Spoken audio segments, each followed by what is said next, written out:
تو میں نے میر صاحب کی جب ایسی بات سنائے تو ایک جملہ ضرور کہہ دے، خواتین کو اطمینان ہو جائے کہ شوہروں کو تمہاری محبت تیز کرنے کے لیے مضمون ہے تاکہ غیر عورتوں کو نہ دیکھیں، اور عورتوں کا فطری مزاج ہے، کسی کی بیوی پاس ہو ریل میں یا ہوائی جہاز میں اور شوہر کسی عورت کو دیکھ رہا ہو تو بیوی کو اتنا غصہ آتا ہے کہ اگر بس چلے تو ایک تماچا مارے اس کو۔ میرے پاس ایسے ٹیلی فون آئے ہیں کہ آپ میرے شوہر کو سمجھا دیجئے کہ سفر میں ادھر ادھر نظر جو ہے کچی نہ کرے۔ تو حفاظت نظر میں اپنی بھی حفاظت ہے اور بیوی کے حقوق کی بھی حفاظت ہے اور صحت کی بھی حفاظت و ضمانت ہے۔ جن ملکوں میں نظر بازی ہے، بے پردگی ہے، ان ملکوں کے شوہروں کی صحت خراب ہے، قوت مردانگی بھی ختم ہے۔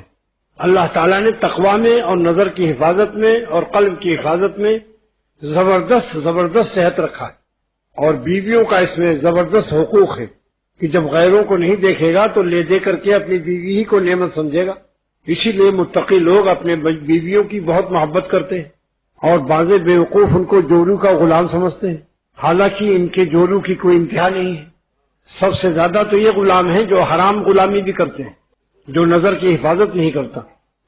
اس لیے یہ مضمون ضروری تھا کہ میں بتا دوں، کیونکہ بعضی عورتیں بیچاری ڈر جاتی ہیں کہ فرسٹ فلور مت دیکھو، نہیں تو گراؤنڈ فلور میں پہنچ جاؤ گے، تو بیویاں بیچاری مارے ڈر کے اپنے گراؤنڈ فلور سے بھی ڈر جاتی ہیں۔ لہذا فکر نہ کرو، میں اپنے تمام دوستوں سے کہتا ہوں کہ اپنی بیویوں سے محبت کرنا عبادت ہے، ان کی خطاؤں کو معاف کرنا عبادت ہے۔ لہذا ایک بزرگ نے خواب میں دیکھا جس نے نمک تیز کرنے کی خطا کو اپنی بیوی کا معاف کیا۔ پوچھا کیا معاملہ ہوا؟ اس نے کہا کہ اللہ تعالیٰ نے فرمایا کہ تم نے میری ایک بندی کی خطا معاف کی، نمک تیز ہو گیا تھا، اس کے بدلے میں تمہاری تمام زندگی کی خطاؤں کو معاف کرتا ہوں۔ لہذا جس کو اپنی معاف کرانی ہو اللہ سے، اللہ کے بندوں کی خطاؤں کو معاف کرنے کی مشق کرو، چاہے بیوی ہو چاہے دوست احباب ہو۔ مزاج میں کرختگی اچھی بات نہیں ہے۔